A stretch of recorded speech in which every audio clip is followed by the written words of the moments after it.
Assalamualaikum warahmatullahi wabarakatuh. Kami dari kelompok 7 akan mempresentasikan PPT dengan tema implementasi ERD CDM PDM pada aplikasi penjualan online. Next.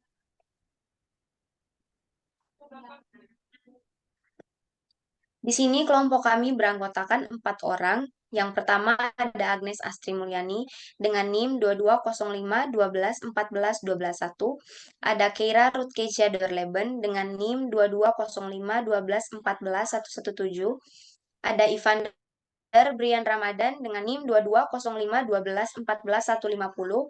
Ada Zaul Haq El Ghazali dengan NIM 220512141125. Next.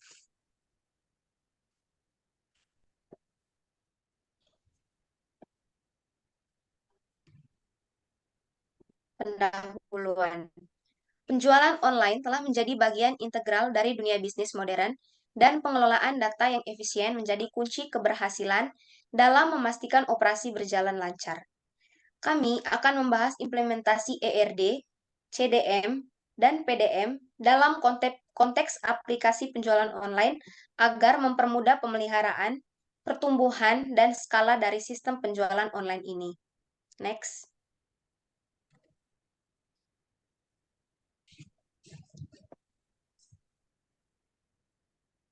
Adapun manfaatnya, yang pertama, pemahaman yang lebih baik. Yang kedua, perancangan basis data yang tepat. Yang ketiga, efisiensi operasional. Yang keempat, skalabilitas. Yang kelima, pemeliharaan yang mudah. Yang keenam, kualitas data yang baik. Dan yang ketujuh, keberhasilan bisnis. Next. Tujuannya, yang pertama, menggambarkan desain data yang tepat. Yang kedua, memahami hubungan antar entitas. Yang ketiga, mengoptimalkan efisiensi operasional. Yang keempat, menghindari kesalahan dalam masalah data. Yang kelima, skalabilitas. Yang keenam, pemeliharaan yang mudah. Yang ketujuh, keberhasilan meningkatkan kualitas data. Yang kedelapan, kontribusi pada kesuksesan bisnis. Berikutnya akan dijelaskan oleh rekan saya.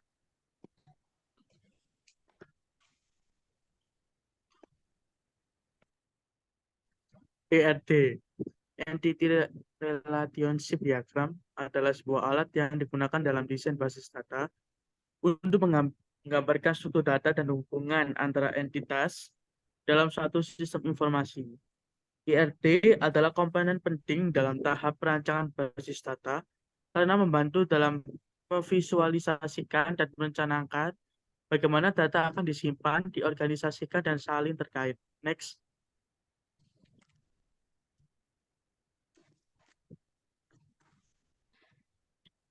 Yang pertama ada konsep dasar IRD.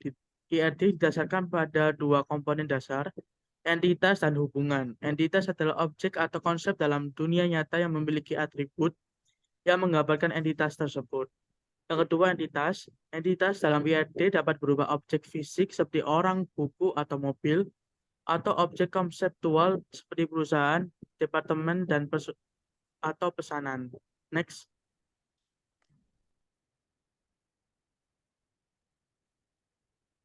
Tiga, atribut adalah sifat atau karakteristik yang digunakan untuk menggambarkan entitas.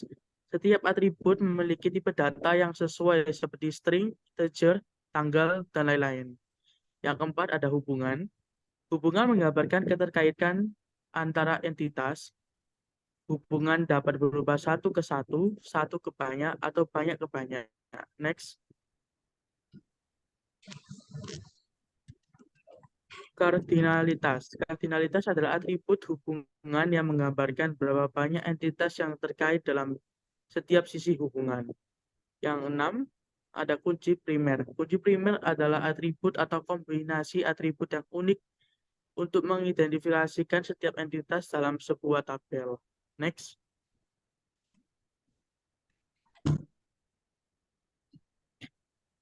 Tujuh, diagram IRD. Diagram IRD adalah representasi grafis dari struktur data dan hubungan antara entitas dalam suatu sistem informasi. Yang delapan ada normalisasi. Normalisasi adalah proses merancang basis data untuk mengurangi redundansi dan memastikan integritas data. Next.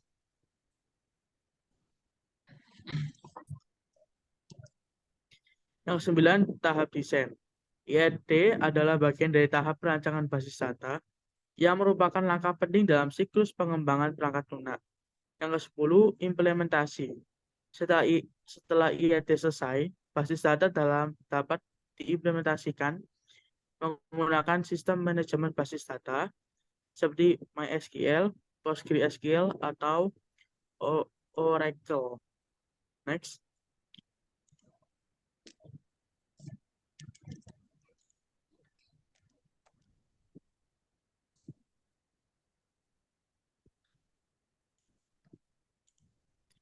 Berikut Berikut merupakan adalah gambar IRD aplikasi shopping sale. Next.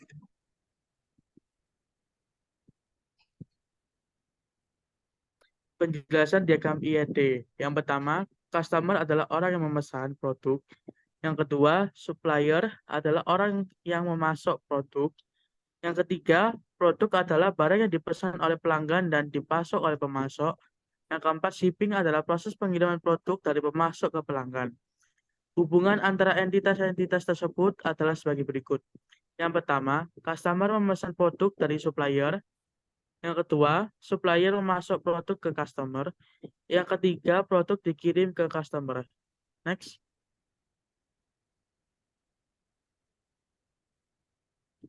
IRD tersebut juga menunjukkan atribut-atribut dari masing-masing entitas. Yang pertama, customer.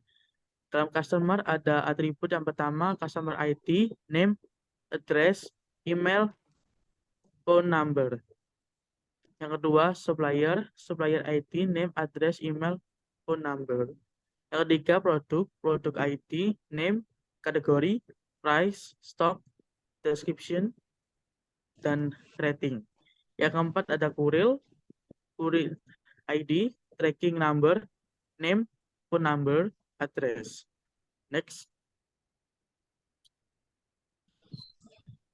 Yang selanjutnya ada CDM atau bisa disebut dengan Conceptual Data Model, merupakan elemen penting dalam perancangan sistem basis data yang memberikan representasi konseptual dan dari struktur data dalam suatu sistem aplikasi. CDM menggambarkan entitas, atribut, dan hubungan antara entitas secara abstrak tanpa mempertimbangkan detail teknis atau perincian pelaksanaan dalam basis data. Berikut merupakan teori dalam melengkapi CDM. Yang pertama ada definisi CDM, Conceptual Data Model, yang model datanya akan digunakan dalam tahap perancangan basis data untuk menyediakan gambaran konseptual tentang struktur data dalam satu sistem. Yang kedua, tujuan CDM. Di sini untuk memberikan pemahaman yang jelas tentang hubungan antara berbagai entitas dalam sistem, untuk mengidentifikasi atribut yang berkaitan dengan setiap entitas, membentuk dasar sebagai langkah selanjutnya dalam perancangan basis data yang lebih rinci. Yang ketiga, komponen CDM. Yang pertama ada entitas, atribut, dan hubungan. Dan yang selanjutnya keempat, ada keuntungan CDM. CDM memberikan sejumlah keuntungan dalam pengembangan sistem basis data. Antara lainnya membantu pemangku kepentingan untuk memahami struktur data dalam lingkup bisnis atau aplikasi. Dan yang kedua, memfasilitasi identifikasi kebutuhan data antara keterkaitan antara berbagai entitas, berfungsi sebagai panduan awal dalam perencanaan basis data yang lebih rinci. Dan yang kelima, peran dalam siklus pengembangan perangkat lunak. CDM merupakan langkah awal dalam siklus pengembangan perangkat lunak yang melibatkan desain basis data. Setelah CDM selesai, langkah selanjutnya adalah merancang model data yang lebih rinci yang dikenal sebagai Physical Data Model, yang mempertimbangkan aspek teknis implementasi basis data. Dan yang keenam, peran dalam perancangan basis data. CDM di sini membantu dalam merancang struktur data yang sesuai dengan kebutuhan aplikasi atau bisnis. Ini mengidentifikasikan entitas utama, atribut, dan hubungan dalam sistem, membantu landasan untuk langkah berikutnya dalam perancangan basis data. Dan yang ketujuh, berkaitan dengan IRD. CDM sering dinyatakan dalam bentuk entity relationship diagram yang merupakan alat visual yang menggambarkan entitas, atribut, dan hubungan secara grafis. 8. Manfaat jangka panjang. CDM di sini membantu dalam menghindari perubahan besar dalam struktur data yang memungkinkan diperlukan di masa depan karena perancangan yang tepat pada tahap awal. Ini berkontribusi sebagai keberlanjutan dan fleksibilitas sistem dalam menghadapi perubahan bisnis. Berikut merupakan gambar dari CDM.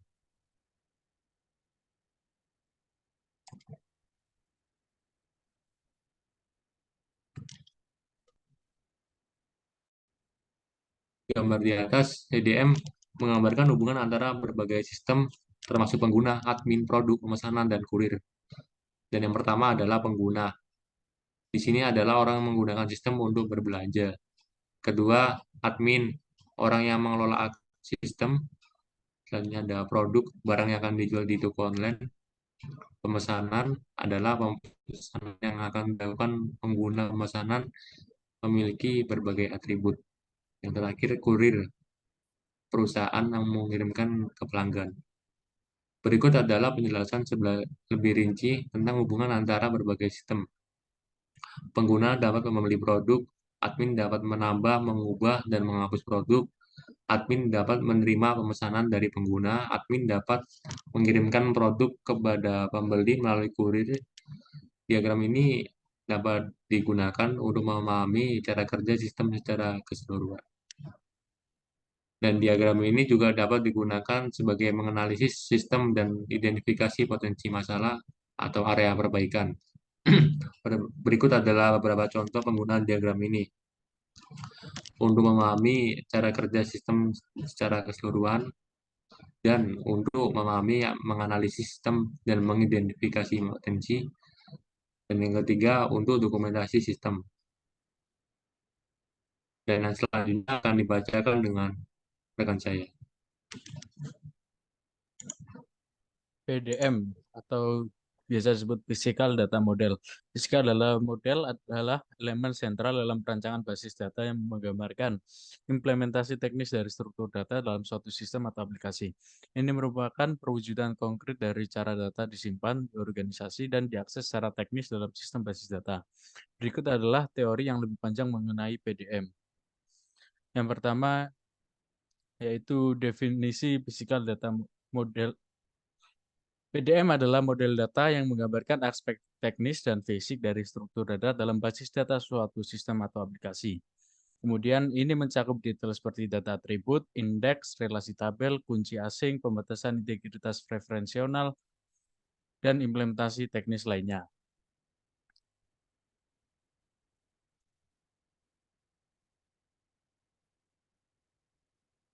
Kemudian ada tujuan PDM. PDM bertujuan untuk menerjemahkan konsep abstrak dari konseptual data model ke implementasi teknis yang dapat dijalankan dalam sistem basis data. Ini menciptakan panduan terinci bagi para pengembang untuk membangun basis data dan aplikasi yang menggunakan basis data tersebut. Yang ketiga ada komponen PDM. Yang pertama itu ada tabel. Tabel dalam PDM merepresentasikan entitas dari CDM. Dan setiap kolom tabel menggambarkan atribut. Tabel juga memiliki kunci unik dan kunci asing untuk mendukung hubungan antara tabel. Yang kedua ada indeks. PDM mencakup indeks yang meningkatkan efisiensi pencarian dan pengurutan data dalam basis data. Next. Kemudian yang ketiga ada kunci asing atau foreign key. Ini digunakan untuk menghubungkan entitas yang berbeda dan menjaga referensial integrity. Memastikan bahwa data yang ada dihubungkan dengan benar antara tabel. Yang keempat ada data types. PDM mencantumkan tipe data yang akan digunakan untuk setiap atribut seperti string, angka, tanggal, dan sebagainya. Yang kelima ada pembatasan integritas. PDM mencakup pembatasan untuk memastikan integritas data, termasuk batasan unik, batasan integritas referensial, dan lainnya. Yang keempat ada hubungan dengan CDM dan IRD. PDM biasanya dihasilkan dari CDM dan sering diwujudkan dalam bentuk Entity Relationship Diagram atau IRD yang lebih rinci dan teknis. IRD dalam PDM mencakup tabel, indeks, dan kunci asing yang menggambarkan hubungan antar tabel. Next.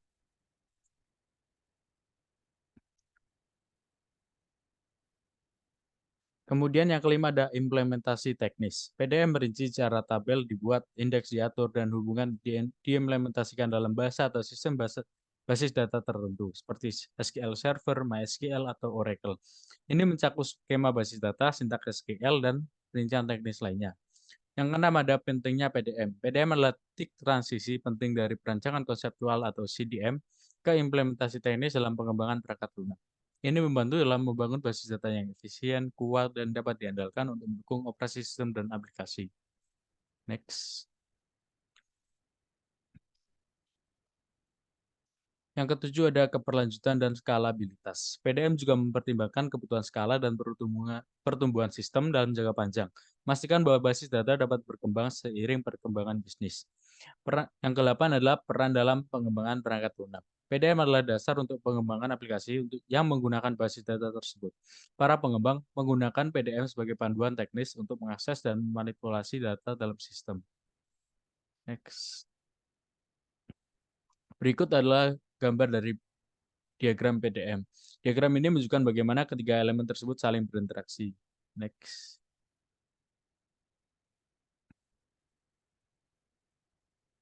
Yang pertama ada pelanggan, adalah orang atau organisasi yang memiliki produk dari pemasok. Pelanggan memiliki berbagai kebutuhan dan keinginan yang harus dipenuhi oleh pemasok.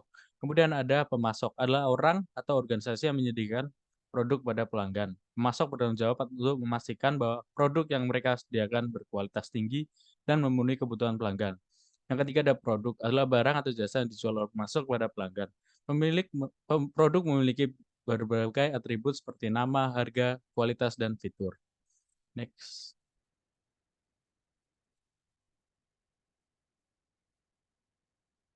Berikut adalah penjelasan lebih rinci tentang hubungan antara ketiga elemen tersebut. Pelanggan dapat membeli produk dari pemasok.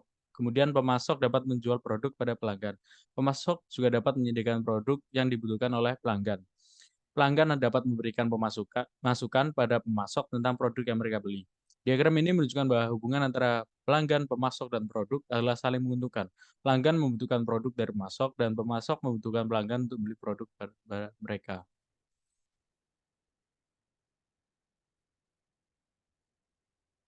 Next. Diagram ini dapat digunakan untuk memahami cara kerja rantai pasokan. Diagram ini juga dapat digunakan untuk menganalisis rantai pasokan dan mengidentifikasi potensi masalah atau area perbaikan. Berikut adalah beberapa contoh penggunaan diagram ini. Yang pertama yaitu untuk memahami cara kerja rantai pasokan secara keseluruhan. Diagram ini dapat digunakan untuk memahami bagaimana pelanggan, pemasok, dan produk saling berinteraksi. Yang kedua ada untuk menganalisis rantai pasokan dan mengidentifikasi potensi masalah atau area perbaikan. Diagram ini dapat digunakan untuk mengidentifikasi area di mana rantai pasokan dapat ditingkatkan atau diperbaiki. Yang ketiga ada untuk dokumentasi rantai pasokan. Diagram ini dapat digunakan untuk memberi dokumentasi yang jelas tentang rantai pasokan kepada pengguna dan pemangku kepentingan. Next.